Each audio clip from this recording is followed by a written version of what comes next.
नमस्कार। एक नई सुबह की शुरुआत के साथ हम हाजिर हैं एक नए तेवर नए कलेवर के साथ नया सवेरा के इस विशेष अंक को लेकर। मैं हूं शहला रिगार और मेरे साथ मेरी सहयोगी आंचल गुलाटी गुंबर। शुक्रिया शहला और सुप्रभात हमारे सभी दर्शकों को। अगले घंटे में हम दिखाएंगे देश और दुनिया से जुड़ी तमाम बड़ी खबरें। बात होगी G20 का जो वर्किंग ग्रुप है, किस तरह से आज तीसरा दिन है उसका, अगर हम बात करें कोलकाता में। और सबसे बड़ी बात, गोल्डन ग्लोब अवार्ड्स में भारत ने रचा है इतिहास। कैसे RRR के गाने को मिला है अवार्ड, सबसे पहले इस पर होगी बात। लेकिन निगाह डालते हैं टॉप स्टोरीज यानी कि सुर्खियों पर।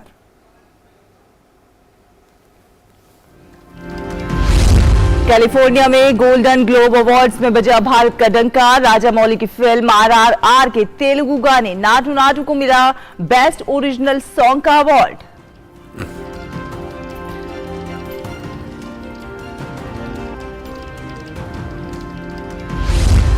जोशीमठ में स्थिति की समीक्षा के लिए कैबिनेट सचिव राजीव गौबा के नेतृत्व में हुई राष्ट्रीय संकट प्रबंधन समिति की बैठक। प्रभावित क्षेत्र से लोगों की सुरक्षित निकासी और कमजोर घरों को गिराने की प्राथमिकता पर जोर। दूरदर्शन संवाददाता नीरज सिंह ने ग्राउंड जीरो से लिया स्थिति का जायजा।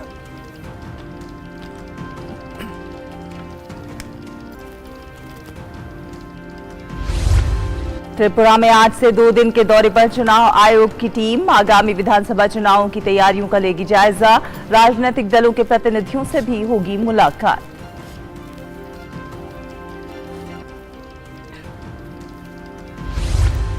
विश्व बैंक ने भारत की अर्थव्यवस्था पर जताया भरोसा। 2022-23 के सकल घरेलू उत्पाद में वृद्धि के पूर्वानुमान को 6.5% से बढ़ाकर 6.9% किया। अमेरिका, यूरोप, चीन समेत दुनिया की सभी शीर्ष अर्थव्यवस्थाओं में विकास की दर धीमी रहने का जताया अंदेशा।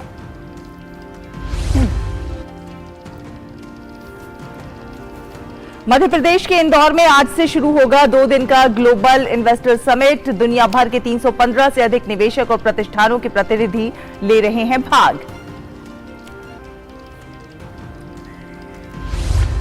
नमक उत्पादन के लिए मशहूर यूक्रेन के शहर सोलिडार पर रूसी फौजों का कब्जा। कई लोगों के मारे जाने की खबर। यूक्रेन के राष्ट्रपति ने भी बड़ी संख्या में रूसी सैनिकों को मार गिराने का किया दावा।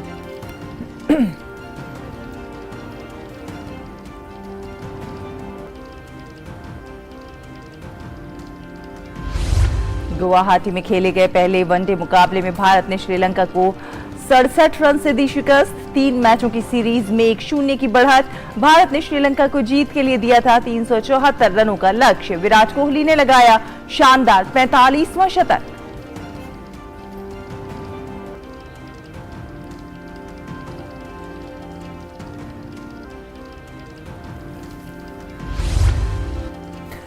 कटक के बारामती स्टेडियम में आज से हॉकी का विश्व कप। प्रतिष्ठित खिताब को हासिल करने के लिए भिड़ेंगी दुनिया भर की 16 टीम। 13 जनवरी को स्पेन से होगा भारत का पहला मुकाबला।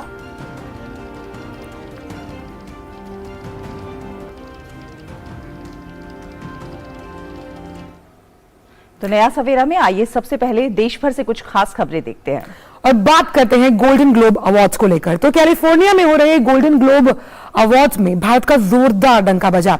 यहां बेवर्ली हिल्टन में शुरू हुए अवार्ड सेरेमनी में साउथ फिल्मों के जाने माने डायरेक्टर SS राजामौली की फिल्म RRR को तेलुगु गाने नाटू नाटू को बेस्ट ओरिजिनल सॉन्ग के अवार्ड से नवाजा गया। इसके म्यूजिक डायरेक्टर है MM किरवानी। अभी एक और कैटेगरी इस फिल्म की अगर बात की जाए तो उसमें उसे नामित किया गया है। पहला सर्वश्रेष्ठ ओरिजिनल सॉन्ग मोशन पिक्चर, दूसरा सर्वश्रेष्ठ गैर अंग्रेजी film.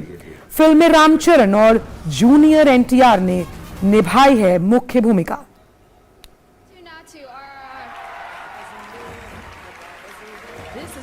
Nomination and first win for this writing team. They win their Golden Globe tonight for their music and lyrics of Natu Natu in RRR. Accepting the award is MM Kiravani. Goes to Natu Natu RRR. is the first nomination and first win for this writing team. They win their Golden Globe tonight for their music and lyrics of Natu Natu in RRR.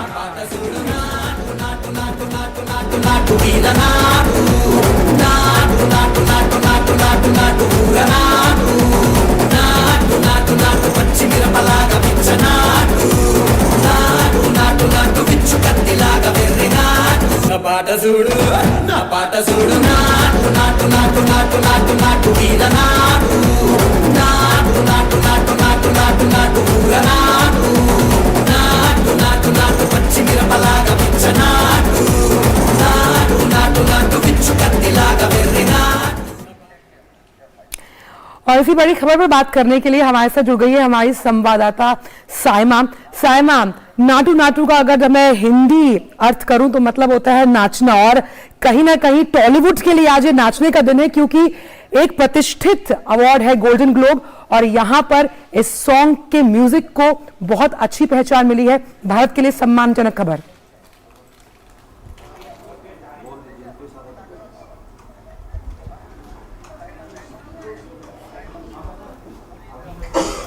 आवाज नहीं आ रही है मुझे। साइमा, मेरी आवाज आप तक पहुंच रही है? आवाज नहीं आ रही है मुझे।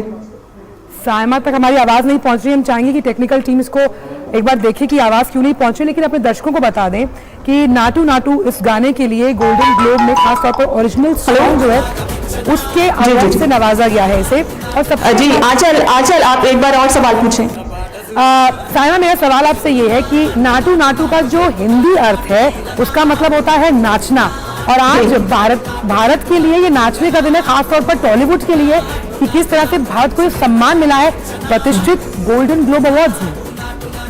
यकीनन आंचल, ये न सिर्फ नाचने का एक पल है बल्कि ये गर्व का लम्हा है पूरे भारतीय फिल्म इंडस्ट्री के लिए, न सिर्फ भारतीय इंडस्ट्री के लिए बल्कि पूरे देश के लिए ये गर्व का लम्हा है कि एक भारतीय फिल्म इंडस्ट्री की एक सॉन्ग ने, ओरिजिनल सॉन्ग ने इंटरनेशनल प्लेटफॉर्म पर इतना बड़ा अवार्ड हासिल किया है। पहले मैं आपको ये बता दूं कि ये जो फिल्म है ओरिजिनल सॉन्ग मोशन पिक्चर के लिए इसको ये अवार्ड हासिल हुआ है, और इसके जो म्यूजिक डायरेक्टर हैं एम कीरावानी, उन्होंने ये अवार्ड स्टेज पर जाकर हासिल किया है। और साथ ही साथ आपको ये भी बता दूं कि इस गाने में जो लिरिक्स हैं वो चंद्रशेखर ने कंपोज किए थे, और इस गाने को काला भैरवा और राहुल सिप्लीगंज ने गाया था।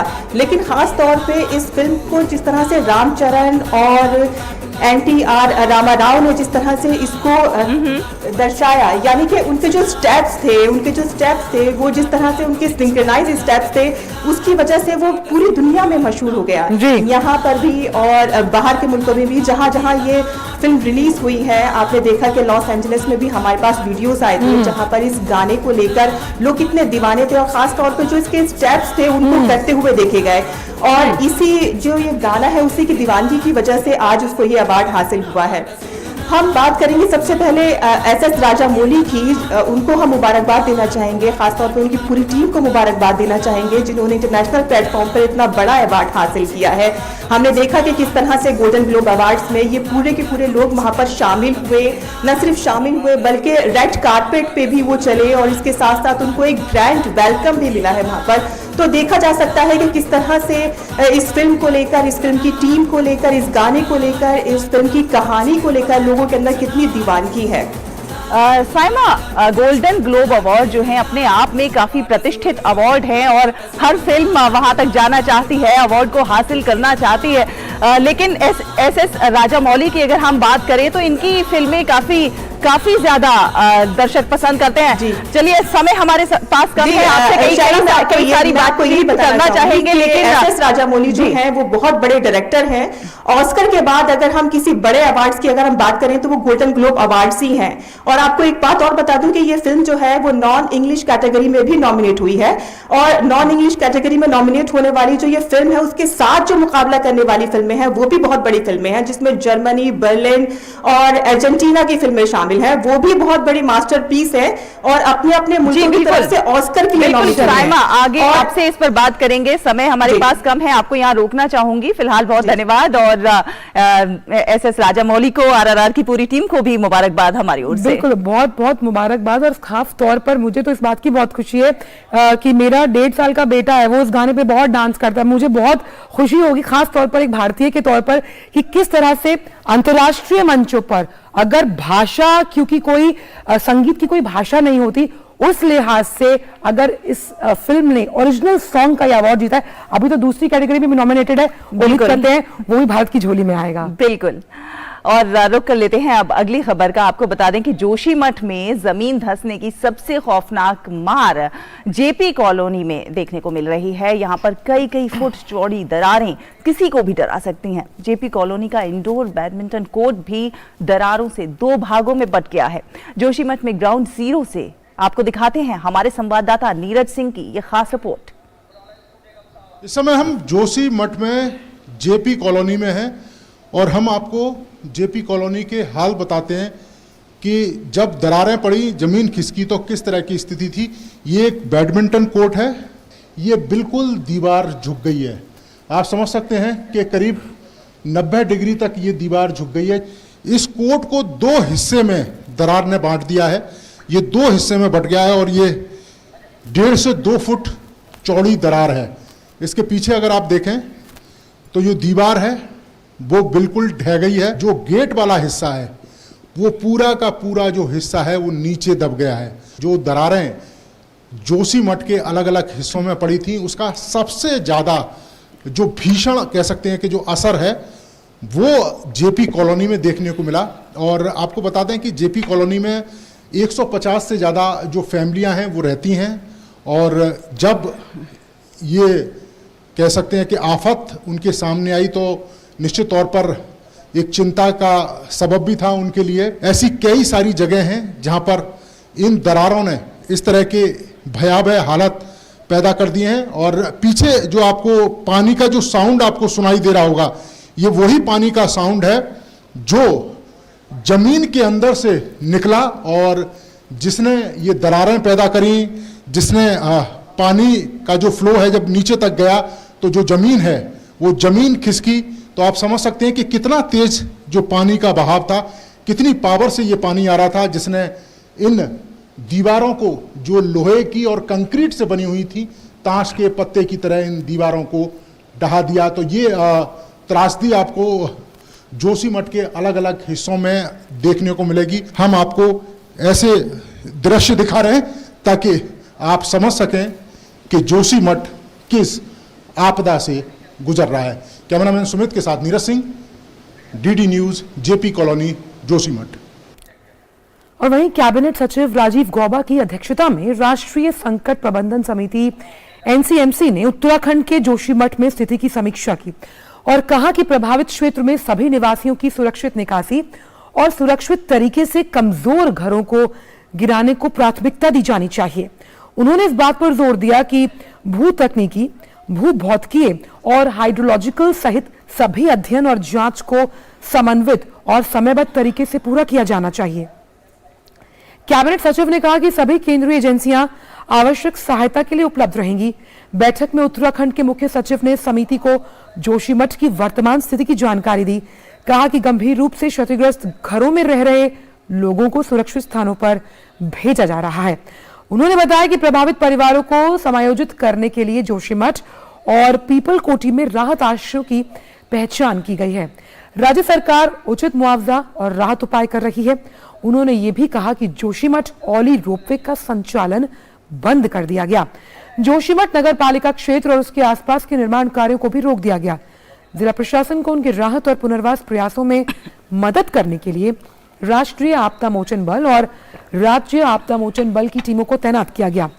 केंद्रीय गृह सचिव ने समिति को बताया कि सीमा प्रबंधन सचिव के नेतृत्व में गृह मंत्रालय का एक जो उच्च स्तरीय दल है वो स्थिति के आकलन के लिए जोशीमठ में है।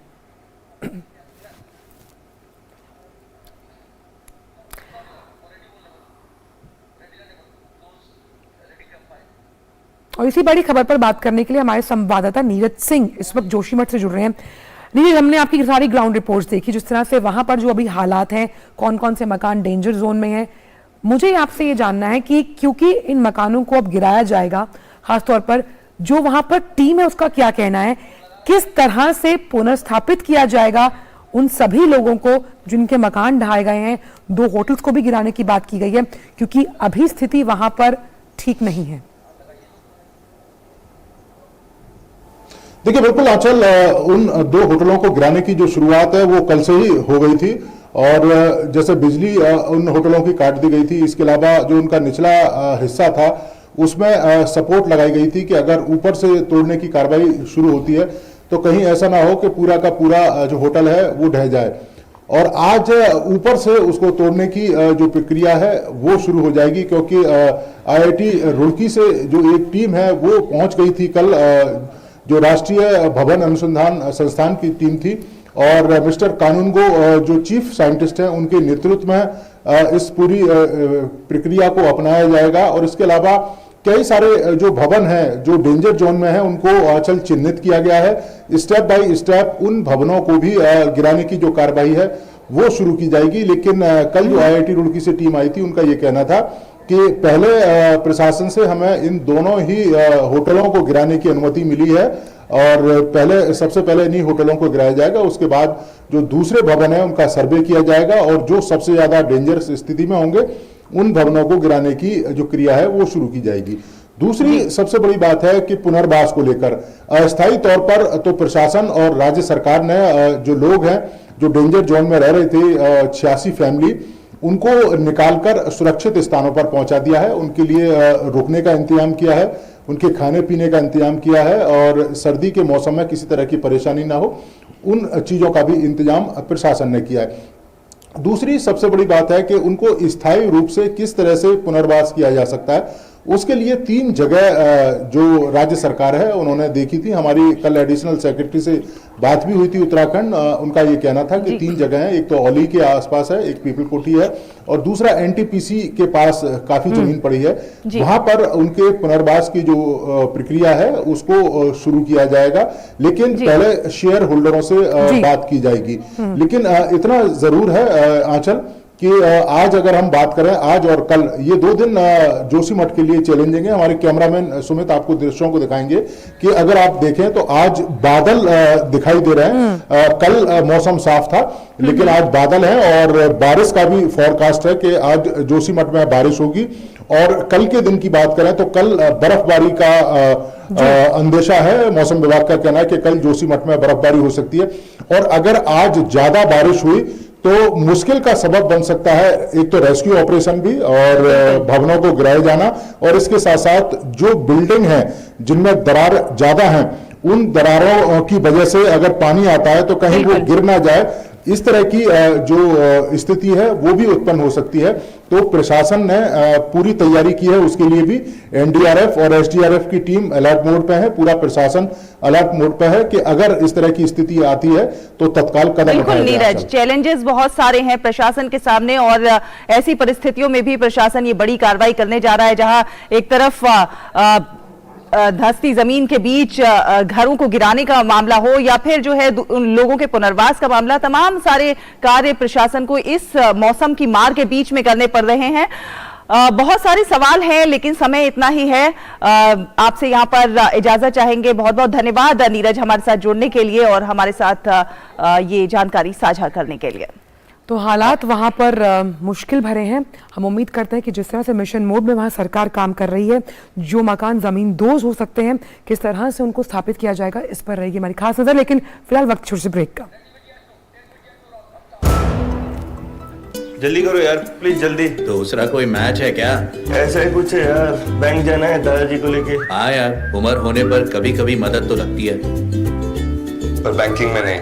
वैसे भी RBI कहता है सीनियर सिटीजन सबसे पहले। अगर आप 70 साल से ऊपर हैं और आप बैंक नहीं जा सकते तो बैंक आएगा आपके पास जरूरी सेवाएं लेकर, वो भी वाजिब दरों पर। सीनियर सबसे पहले। RBI कहता है जानकार बनिए, सतर्क रहिए। ब्रेक के बाद स्वागत है आपका। आप देख रहे हैं नया सवेरा। और अब बात त्रिपुरा की। त्रिपुरा में इस साल विधानसभा के चुनाव होंगे। उससे पहले निर्वाचन आयोग की टीम राज्य में चुनाव से जुड़ी जो तैयारियां हैं उसकी समीक्षा के लिए आज से 2 दिन के दौरे पर है। मुख्य चुनाव आयुक्त राजीव कुमार की अध्यक्षता में चुनाव आयोग का 16 सदस्यीय दल त्रिपुरा में तमाम राजनीतिक दलों के प्रतिनिधियों से मुलाकात करेगा। त्रिपुरा में फरवरी के दूसरे सप्ताह में विधानसभा चुनाव होने की संभावना है। और जयपुर में आज से 83वीं अखिल भारतीय पीठासीन अधिकारियों का 2 दिवसीय सम्मेलन आयोजित हो रहा है। उपराष्ट्रपति जगदीप धनखड़ आज सम्मेलन के उद्घाटन सत्र को संबोधित करेंगे।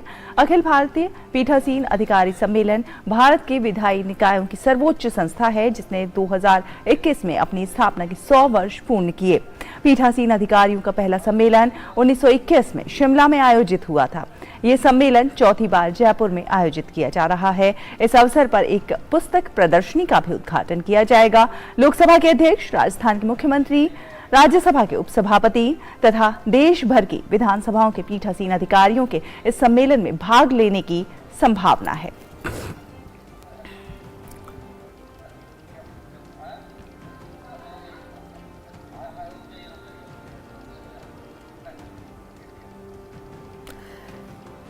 और केंद्रीय सड़क परिवहन और राजमार्ग मंत्रालय आज से देशव्यापी सड़क सुरक्षा सप्ताह मना रहा है। लोगों से सड़कों पर सावधानी से चलने के बारे में जागरूकता लाने के लिए सड़क सुरक्षा सप्ताह 17 जनवरी तक चलेगा। सड़क सुरक्षा सप्ताह स्वच्छता पखवाड़ा के तहत आयोजित किया जा रहा है। लोगों में जागरूकता पैदा करने और हितधारकों को सड़क सुरक्षा में सहयोग देने के लिए देश भर में सड़क सुरक्षा से जुड़ी विभिन्न गतिविधियां आयोजित की जाएंगी। इन गतिविधियों में सड़क दुर्घटनाओं के कारणों और उन्हें रोकने के उपायों से संबंधित विभिन्न जागरूकता अभियान शामिल होंगे।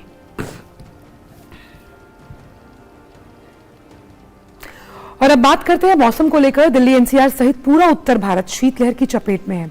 उत्तर प्रदेश, बिहार, पंजाब, हरियाणा और राजस्थान से लेकर कश्मीर तक शीतलहर और कोहरे का प्रकोप जारी है। पहाड़ों पर बर्फबारी हो रही है। इस सप्ताह ठंड से राहत मिलने की कोई उम्मीद नहीं। कोहरे के कारण कई ट्रेनें प्रभावित हुई। पंजाब के भटिंडा में आज सुबह घना कोहरा देखा गया। कोहरे के छाए रहने की वजह से जो विजिबिलिटी है वो भी कम हुई है।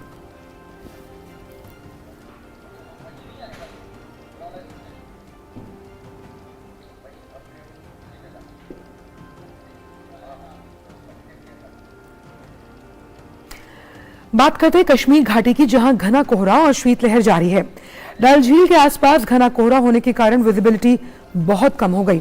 स्थानीय लोग इस कोहरे और ठंड से खुद को बचाने की कोशिश कर रहे हैं, लेकिन कश्मीर से आए पर्यटक इस मौसम का आनंद ले रहे हैं। मौसम विभाग के अनुसार कल जम्मू कश्मीर में तेज बारिश और हिमपात की संभावना है।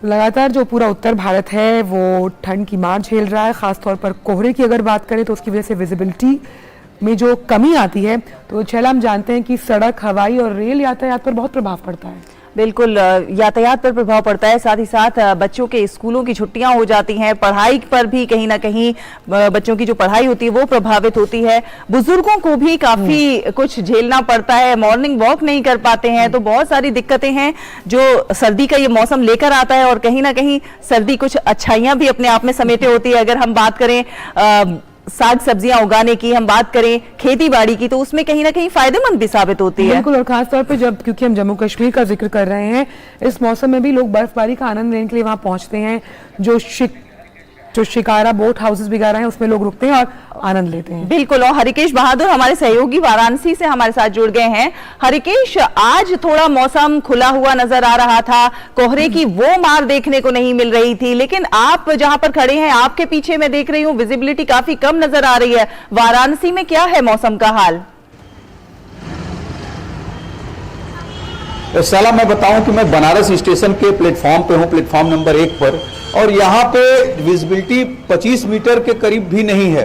और यहाँ पे मैं जब सुबह निकला तो आपको बताऊं कि जैसे जो माली होते हैं या जो माला बेचते हैं वो दिखाई दिए, जो मंदिरों के बाहर बेचते हैं, जो सब्जी किसान हैं जो अपनी सब्जियां सब्जी मंडी में पहुंचाते हैं वो लौटते हुए दिखाई दिए। तो जो घना कोहरा है उससे रफ्तार तो थमी है और गलन बहुत है यहाँ पर, चूंकि ठंड जो है गलन लिए हुए है। यहाँ पर प्लेटफॉर्म पे एक सज्जन टहलते हुए मिल गए जो मॉर्निंग वॉक पे। सर क्या बताएंगे यहाँ के ठंड के बारे में? यहाँ पर ठंड बहुत अत्यधिक है और डेली ये कोहरा जो है बहुत ज़्यादा कोहरा रहता है, विजिबिलिटी एकदम जीरो रहती है जो है।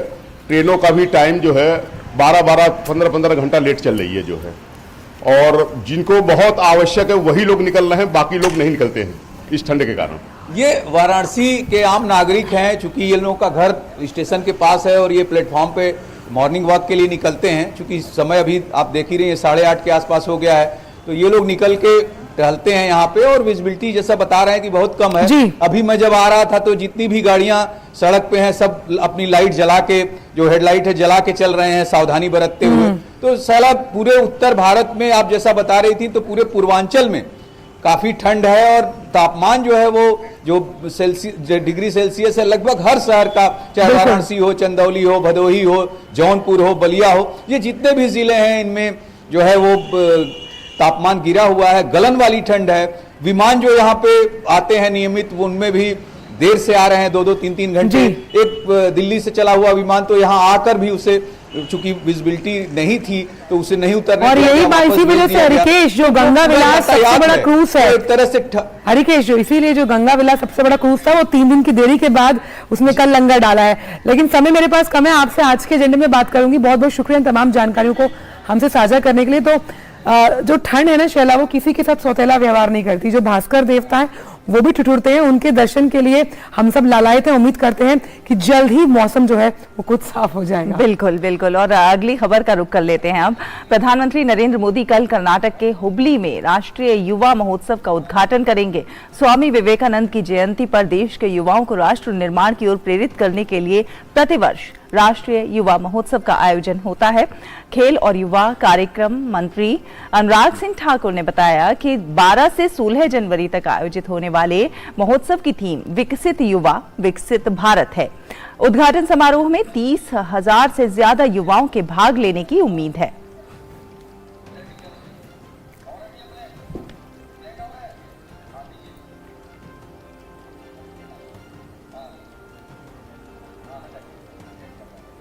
और क्योंकि हम बात कर रहे थे गंगा विलास क्रूज की, वो अगली खबर भी इसी से जुड़ी हुई है। तो प्रधानमंत्री नरेंद्र मोदी 13 जनवरी को वाराणसी में गंगा विलास क्रूज को वाराणसी से डिब्रूगढ़ के लिए रवाना करेंगे। क्रूज 32 स्विस जो पर्यटक हैं उनको लेकर 3,200 किलोमीटर के इस लंबे सफर में उत्तर प्रदेश, बिहार, पश्चिम बंगाल, बांग्लादेश और असम होते हुए कुल जो 27 नदियां हैं उससे गुजरेगा। लगभग जो 51 दिन है उसमें क्रूज डिब्रूगढ़ पहुंचेगा। क्रूज में पर्यटकों के रहने के लिए कुल 18 जो स्वीट्स हैं वो हैं। प्रधानमंत्री मोदी वाराणसी में हल्दिया मल्टी मॉडल टर्मिनल का भी उद्घाटन करेंगे। हमारे संवाददाता तापस भट्टाचार्य ने भारतीय अंतर्देशीय जलमार्ग प्राधिकरण के अध्यक्ष संजय बंदोपाध्याय से खास बात की, आइए सुनते हैं। मेरे साथ इस वक्त मौजूद है संजय बंदोपाध्याय जो कि inland waterways authority of India के चेयरमैन है। और इतना बड़ा वाटर क्रूज शायद वर्ल्ड में कहीं नहीं है, हम लोग सबसे पहले ये कर रहे हैं। तो क्या इसकी कुछ और खासियत हमें बताएं।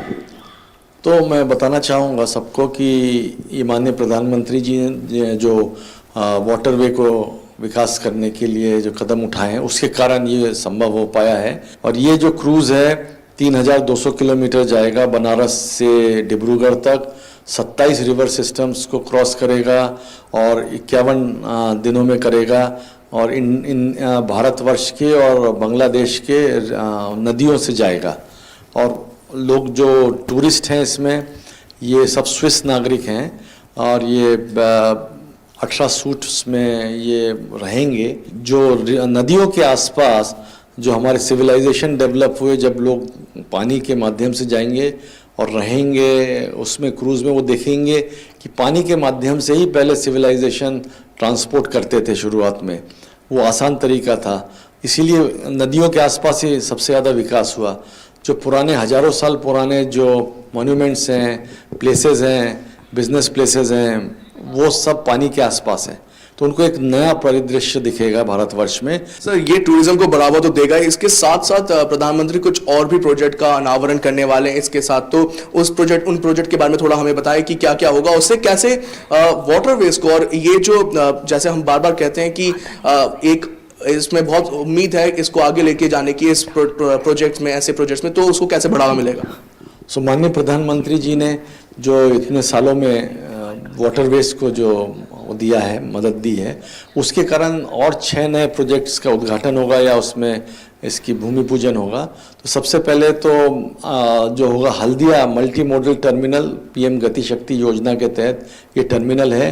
ये गेटवे है Ganga Hooghly river system, Indo Bangladesh protocol root और ब्रह्मपुत्र और नॉर्थ ईस्ट के नदियों के साथ ये कार्गो, बल्क कार्गो और कंटेनर लेके पूरे इन सब नदियों में कनेक्ट करेगा। इसके साथ ही हम माननीय प्रधानमंत्री जी के प्रयासों से हम लोगों ने गंगा हुगली रिवर सिस्टम में 62 कम्युनिटी जेटीज़ सैंक्शन किए हैं। उनमें से 4 जेटीज़ उत्तर प्रदेश में तैयार हैं, उसका उद्घाटन भी माननीय प्रधानमंत्री जी करेंगे। बिहार में 5 जेटीज़ का फाउंडेशन स्टोन वो ले करेंगे उस दिन। आसाम में एक मेरीटाइम ट्रेनिंग सेंटर तैयार है जहाँ पे नॉर्थ ईस्ट के लोगों को ट्रेनिंग दी जाएगी और रोजगार के साधन डेवलप कराए जाएंगे।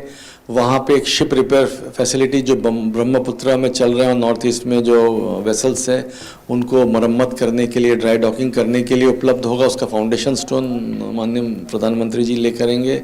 और एक एलिवेटेड रोड जो कि पांडु टर्मिनल गुवाहाटी को नेशनल हाईवे के साथ जोड़ेगा और इवैक्यूएशन कार्गो की ज़्यादा एफिशिएंट हो जाएगी, वो भी उसका फाउंडेशन स्टोन ले करेंगे। प्रधानमंत्री का जो एक विजन है एक्ट ईस्ट पॉलिसी के लिए, और जो हमारे ईस्टर्न साइड में, नॉर्थ ईस्ट में जो हमारे जो स्टेट्स हैं उनको भी एक बहुत बड़ा पुश मिलेगा, उनके डेवलपमेंट में भी बहुत बड़ा पुश मिलेगा। पहले नॉर्थ ईस्ट पूरा वाटरवे के थ्रू जुड़ा हुआ था। इंडिपेंडेंस के पहले नॉर्थ ईस्ट की जो चाय है, दूसरे सामान है, फ्रूट्स एंड वेजिटेबल्स है, वो मेनलैंड तरफ ढाका से और यहाँ तक पानी से आता था।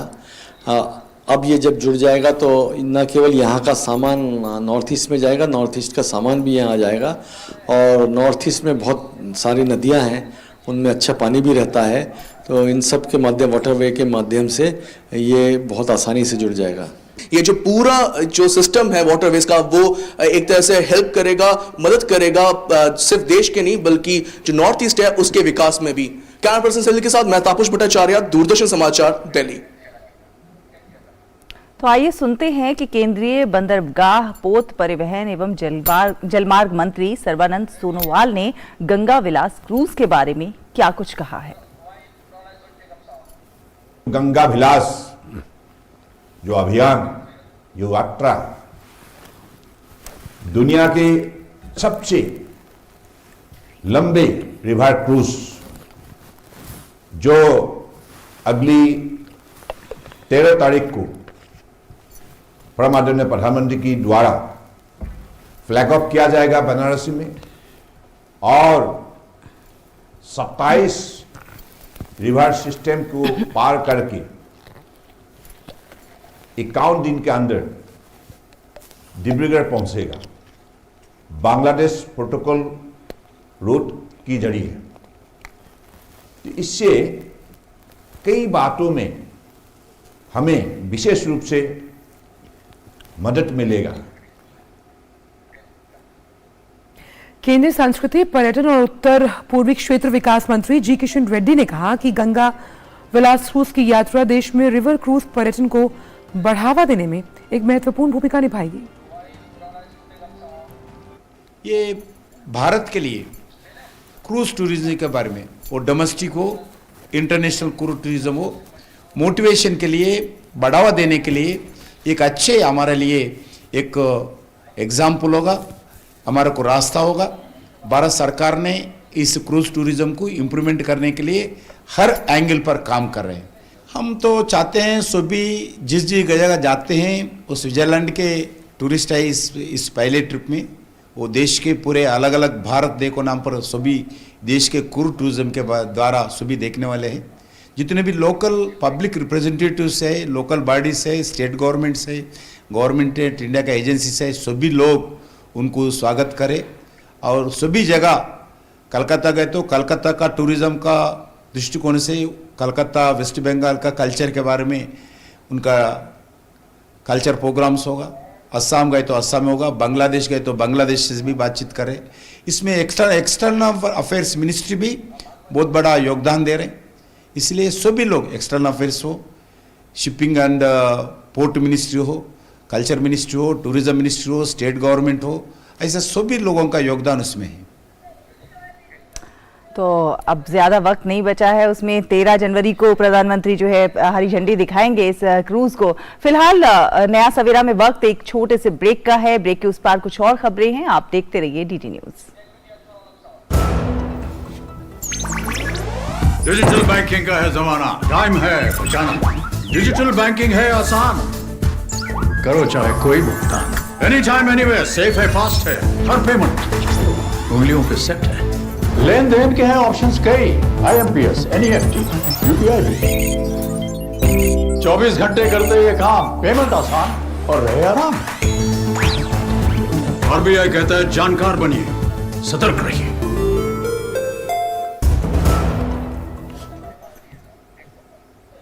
ब्रेक के बाद सभी का स्वागत है। आइए अब देखते हैं दुनिया भर से कुछ खास खबरें।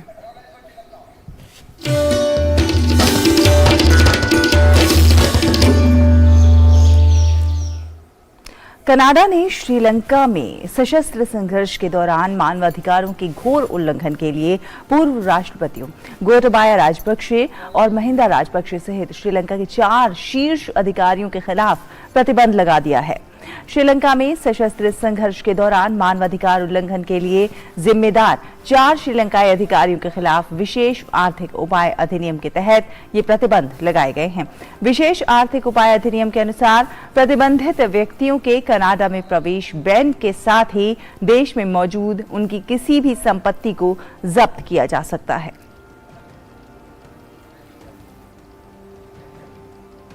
खबर ईरान से, जहां की अदालत ने सरकार के खिलाफ प्रदर्शन करने वाले 3 और प्रदर्शनकारियों को मौत की सजा सुनाई है। उन पर ईश्वर के खिलाफ युद्ध छेड़ने का आरोप लगाया गया। प्रदर्शनकारियों पर इतनी सख्त कार्रवाई के बाद अब अंतर्राष्ट्रीय स्तर पर ईरान की जो आलोचना है वो तेज हो गई है। प्रदर्शन में शामिल 2 अन्य लोगों को हाल ही में ईरान में के अंदर फांसी दी गई। इन दोनों में से एक कराटे चैंपियन था जिसके पास कई राष्ट्रीय खिताब थे।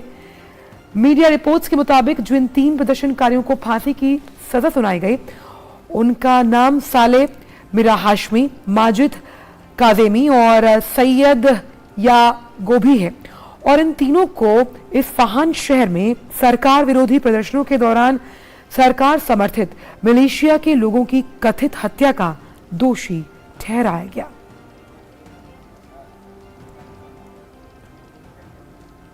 रूसी सैनिकों ने पूर्वी यूक्रेन के नमक उत्पादन के लिए मशहूर शहर सोलेडार पर कब्जा कर लिया है।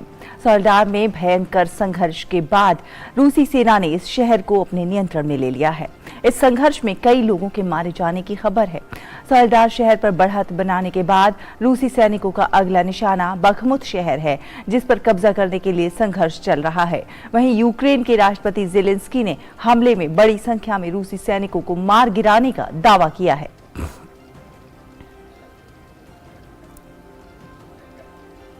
रूस और यूक्रेन में जारी युद्ध के दौरान जर्मन विदेश मंत्री एनालेना बेयरबॉक ने कल पूर्वी यूक्रेनी शहर खार्किव में रूसी सैन्य हमलों से क्षतिग्रस्त आवासीय क्षेत्रों और इमारतों का दौरा किया। इस दौरान एनालेना के साथ यूक्रेनी समकक्ष दिमित्रो कुलेबा मौजूद रहे। एनालेना बेयरबॉक ने कहा कि युद्ध तभी खत्म होगा जब रूसी सेना पूरी तरह से यूक्रेन छोड़ देगी। जर्मन विदेश मंत्री ने कीव को और अधिक हथियार मुहैया करने के साथ साथ यूक्रेन को यूरोपीय संघ में शामिल होने में मदद करने के लिए ठोस प्रस्ताव देने का वायदा भी किया।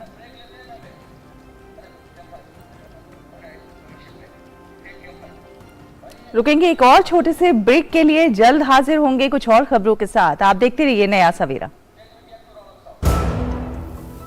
ये विशाल है ना, इसका सब प्रॉपर चलता है। कल उसके बैंक अकाउंट में 15,000 रुपए का फ्रॉड हुआ है, पता है? इसको तो कोई टेंशन ही नहीं होती है, देखना। टेंशन क्यों? मेरी कोई गलती नहीं थी। फिर भी फ्रॉड होने पर मैंने तुरंत बैंक को इन्फॉर्म कर दिया। आरबीआई कहता है अगर आपके अकाउंट से किसी ने धोखे से पैसे निकाले हैं तो बैंक को जल्द से जल्द इन्फॉर्म कीजिए। 3 दिन के अंदर इन्फॉर्म किया तो कोई नुकसान नहीं होगा, जितना लेट करोगे उतना ज्यादा नुकसान। और सुन, सब चलता नहीं।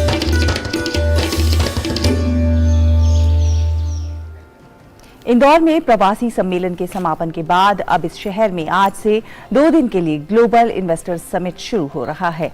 समिट की theme future ready Madhya Pradesh रखी गई है। इस समिट में देश के 500 से अधिक बड़े उद्योगपति शामिल होंगे। इसके अलावा 65 से अधिक देशों के 300 से ज्यादा डेलीगेट्स भी समिट में भाग लेंगे।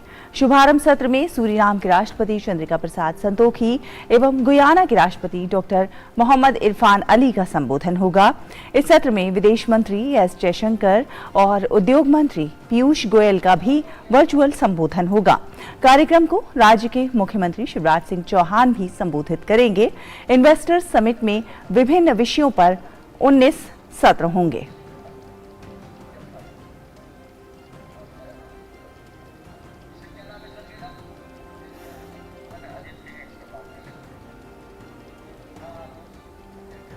और इंदौर से हमारे संवाददाता आदित्य श्रीवास्तव हमारे साथ जुड़ गए हैं। आदित्य, सुप्रभात आपको। सबसे स्वच्छतम शहर माना जाता है इंदौर और अब वो इन्वेस्टर समिट का गवाह बनने जा रहा है। कहीं ना कहीं विकास के ये जो 2 दिन है, विकास के एक नया अध्याय रचने जा रहे हैं, क्योंकि हम देख रहे हैं कि प्रधानमंत्री नरेंद्र मोदी के नेतृत्व में विकास किस तरह से भारत एक नई अंगड़ाई ले रहा है और विकास के क्षेत्र में आगे बढ़ रहा है, और उसी तरह मध्य प्रदेश भी जो है चहुमुखी विकास की दिशा में आगे बढ़ता हुआ नजर आ रहा है।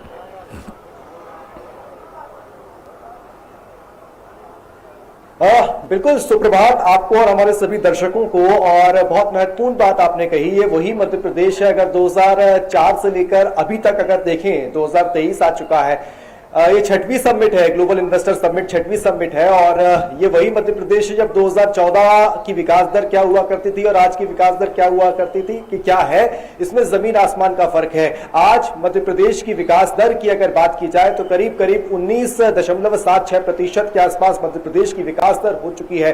प्रधानमंत्री ने भी कहा जब प्रवासी भारतीय सम्मेलन जब यहां चल रहा था, उसको संबोधित करते हुए कि इंदौर एक शहर नहीं है, एक युग है। मध्य प्रदेश में पर कैपिटल इनकम लगातार बढ़ी है। जीडीपी ग्रोथ की अगर बात की जाए तो वो लगातार हुई है और निवेश की संभावनाएं एकदम से पिछले कुछ सालों में बढ़ी है। वो इसलिए बढ़ी है कि मध्य प्रदेश में जिस तरीके से एक इको फ्रेंडली सिस्टम की बात की जाए, ईज ऑफ डूइंग बिजनेस की बात की जाए, ये तमाम चीजों पर मध्य प्रदेश की सरकार ने काम किया है। उद्योगपतियों को जो एक अच्छा माहौल मिलना चाहिए वो बनाने की कोशिश मध्य प्रदेश में हुई है। आज की इस कार्यक्रम की अगर बात की जाए तो प्रधानमंत्री नरेंद्र मोदी इस सम्मेलन की शुरुआत करने वाले हैं। और साथ साथ अगर मैं आपको बताऊं तो सूरीनाम के राष्ट्रपति, गुयाना के राष्ट्रपति जो है वो इस सम्मेलन में शिरकत करेंगे और तमाम अलग अलग देशों से जो राजदूत हैं वो इस सम्मेलन में भाग लेने के लिए यहाँ पहुंच रहे हैं।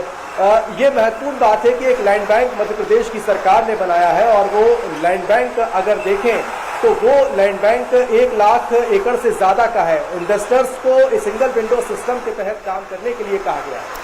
बिल्कुल, और साफ तौर पर पधारो हमारे देश के साथ साथ कैसे यहाँ पर आकर अब बिल्कुल मंच तैयार है निवेश के लिए, उस पर लगातार आदित्य आपसे बात होती रहेगी। लेकिन फिलहाल इन तमाम जानकारियों को हमसे साझा करने के लिए आपका बहुत बहुत शुक्रिया। तो इंदौर ने देखा जो 17वां प्रवासी सम्मेलन था जिसका समापन कल हुआ और अब ग्लोबल इन्वेस्टर समिट है और किस तरह से रेडी है मध्य प्रदेश, इस पर लगातार रहेगी हमारी खास नजर। लेकिन एक और राज्य है जो इस वक्त रेडी है, किस लिए आइए जानते हैं कि वित्तीय अनुशासन पर जो वैश्विक साझेदारी है उसको लेकर G20 वर्किंग ग्रुप की बैठक का आज 3रा दिन कोलकाता में चल रही। इस बैठक में आज 3रे दिन का फोकस रहेगा SME फाइनेंस पर, यानी जो छोटे उद्यम हैं उन्हें आसानी से ऋण उपलब्ध कराने के लिए क्या कुछ किया जा सकता है, खास तौर पर तकनीक का इस्तेमाल कर कैसे उन्हें वित्तीय मुख्य धारा में शामिल किया जाएगा, इस पर चर्चा होगी।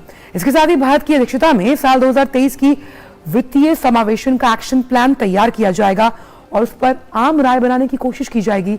इटली और रूस इस वर्किंग ग्रुप को को चेयर कर रहे हैं। और आइए अब खबरें देखेंगे खेल जगत से।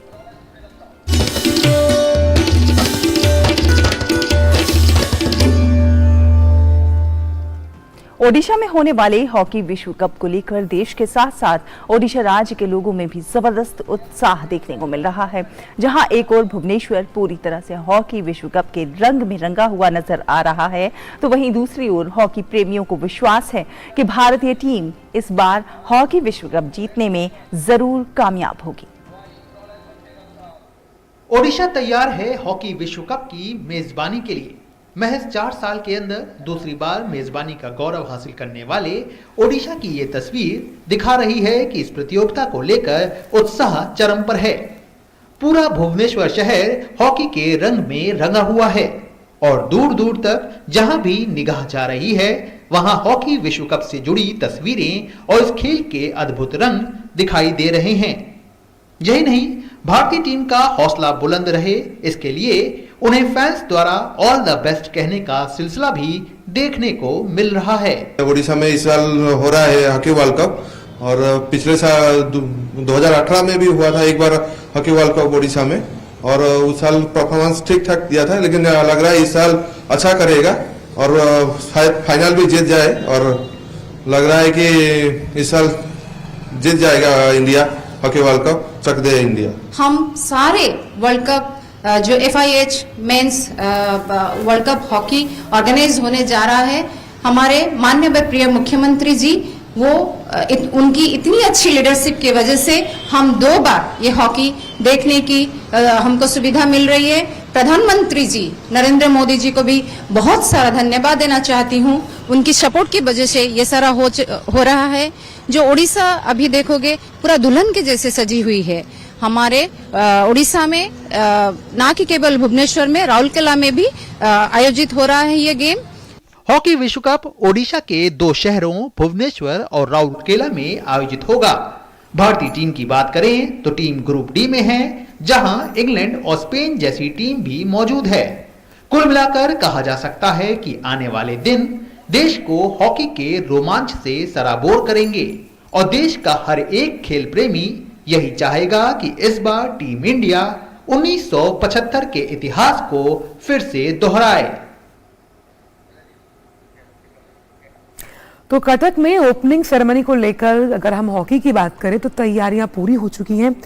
क्या है वहां का हाल, इसका जायजा लिया ओडिशा में ही मौजूद हमारे संवाददाता मुकेश शुक्ला ने। भुवनेश्वर एक बार फिर से तैयार है 2023 FIH हॉकी वर्ल्ड कप को होस्ट करने के लिए। इस बार मेजबानी भुवनेश्वर के हाथ में और इसका ओपनिंग सेरेमनी जो है वो कटक के बारावटी स्टेडियम में किया जाएगा, जहां पर तमाम फैंस यहां पर हॉकी की ओपनिंग सेरेमनी में शिरकत करेंगे और साथ ही साथ वो 16 टीमें यहां पर शिरकत करने पहुंचेंगी जो इस बार के हॉकी विश्व कप में दमखम दिखाएंगी। ओडिशा गवर्नमेंट ने पूरी तैयारी कर ली है, टीम इंडिया भी तैयार है। यहाँ स्टार परफॉर्मर आप देख सकते हैं, ये वो स्टार परफॉर्मर हैं जो इस ओपनिंग गाला में शामिल होंगे। हॉलीवुड से लेकर के बॉलीवुड के सितारे और साथ ही साथ उड़ीसा के नामचीन सितारे यहां पर मौजूद होंगे। तो जिस तरह से ये पूरा का पूरा एक्स्ट्रावेगेंजा स्टेडियम इस पूरे इवेंट को होस्ट करने के लिए तैयार है, काफी उम्मीदें हैं देश को इस बार टीम इंडिया से, क्योंकि बीता साल उनके लिए शानदार रहा था जहां बर्मिंघम में सिल्वर जीता था। अब 48 साल का सूखा क्या इस बार इस वर्ल्ड कप में खत्म होगा या नहीं, ये तो टूर्नामेंट में आगे की परफॉर्मेंस में पता लगेगा। लेकिन फैंस चाहते हैं कि चक दे इंडिया का नारा बुलंद हो और भारत एक बार फिर से इतिहास रचने में कामयाब है। कैमरा स्मृति रंजन के साथ में मुकेश शुक्ला, DD न्यूज, कटक, भुवनेश्वर। और मैनचेस्टर यूनाइटेड की टीम EFL कप के सेमीफाइनल में पहुंच गई है। टीम ने ये कामयाबी चार्ल्टन एथलेटिक की टीम को 3-0 से हराकर हासिल की। मैन यू की ओर से इस जीत के हीरो रहे मार्कस रैशफोर्ड, जिन्होंने मुकाबले में 2 गोल दागे। मार्कस रैशफोर्ड ने दूसरे हाफ खेल समाप्ति से चंद मिनट पहले 4 मिनट के अंदर 2 गोल दागे। मैन यू को 3-0 से उन्होंने आगे किया। मैन यू की ओर से पहला गोल एंटोनी ने 21वें मिनट में किया। मार्कस रैशफोर्ड ने अपने इन 2 गोल के बल पर इस सीजन में अपने गोल की संख्या को 15 तक पहुंचा दिया। और स्पोर्ट्स ट्रैक के बाद अब बात कर लेते हैं विज्ञान जगत की।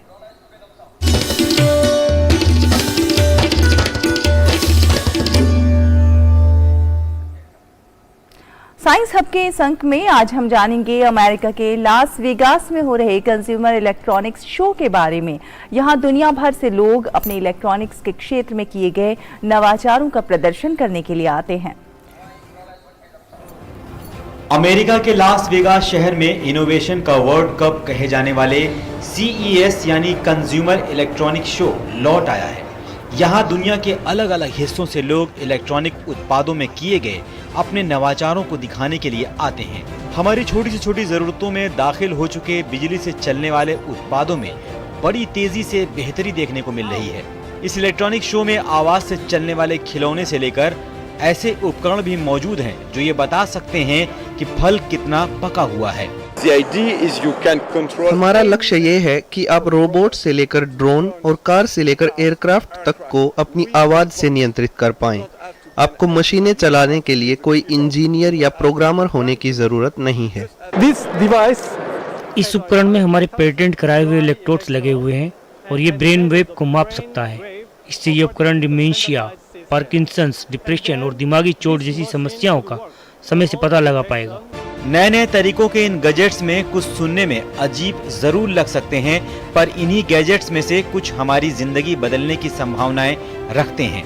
ऐसे इलेक्ट्रॉनिक शो जैसे आयोजन दुनिया भर के तकनीक प्रेमियों को नई नई संभावनाएं तलाश करने की प्रेरणा देते हैं और इस कार्डियक अरेस्ट के समय मददगार साबित होने वाले गैजेट की तरह ये नए नए उपकरण न जाने कितने लोगों की जिंदगियां बचाने की क्षमता भी रखते हैं। हमारा लक्ष्य है कि कोई भी दूसरों की जिंदगी बचाने में सक्षम बन सके। इसलिए हमने ये पहला घर पर इस्तेमाल किया जा सकने वाला जीवन रक्षक डेफिब्रिलेटर बनाया है। इसे इस्तेमाल करना बेहद आसान है और इसे कहीं भी ले जाया जा सकता है। हम इसकी मदद से 2022 में ही 3 महीने के बच्चे से लेकर 83 साल की महिला तक की उम्र के 17 लोगों की जिंदगी बचा चुके हैं। CES नवाचार दुनिया का वर्ल्ड कप है। कंपनियों के लिए खुद की छवि बनाने के एक शानदार मौका है जिससे वो नए नए लोगों और व्यापार के लोगों से रिश्ते बना सकें। साथ ही हम इस शो में स्टार्टअप को भी मौका देते हैं क्योंकि अच्छे आइडिया तो कहीं भी आ सकते हैं। इस साल के कंज्यूमर इलेक्ट्रॉनिक शो में करीब 3200 इनोवेटर्स अपने उत्पादों को लेकर शामिल हो रहे हैं। इस तरह के शो में नवाचारों को बढ़ावा देने से कम कीमतों में जिंदगी बदल सकने वाली तकनीकें घर घर तक पहुंचेंगी और भविष्य में तकनीकें लोगों को बेहतर जिंदगी जीने में मददगार साबित हो सकती हैं। Bureau report, DD news. और आइए अब देखते हैं खबरें सिनेमा जगत से।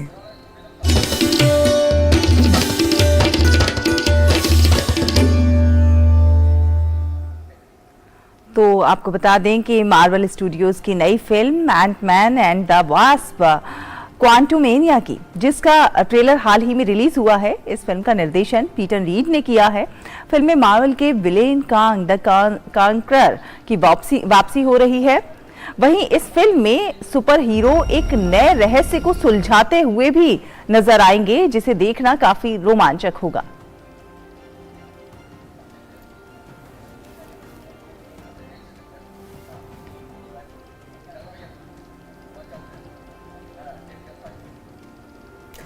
और नया सवेरा के इस अंक में बस इतना ही, लेकिन जाने से पहले आपको छोड़ जाते हैं उस गीत के साथ जिसने आज कैलिफोर्निया में हो रहे गोल्डन ग्लोब अवार्ड्स की जो सेरेमनी है उसमें धूम मचा दी। जी हाँ, RRR के नाटू नाटू गीत ने बेस्ट ओरिजिनल सॉन्ग का अवार्ड जीता है। चाय की चुस्कियों के साथ आप इस गीत का लीजिए आनंद।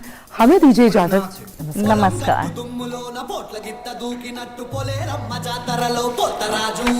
కిర్రు చెప్పులేసుకొని కర్ర సాము చేసినట్టు మర్రి సొట్టు నీడలోన కుర్ర గుంపు కూడినట్టు ఎర్ర జొన్న రొట్టెలోన మిరప తొక్కు కలిపినట్టు నా పాట చూడు నా పాట చూడు నా పాట చూడు నాటు నాటు నాటు నాటు నాటు నాటు వీరనా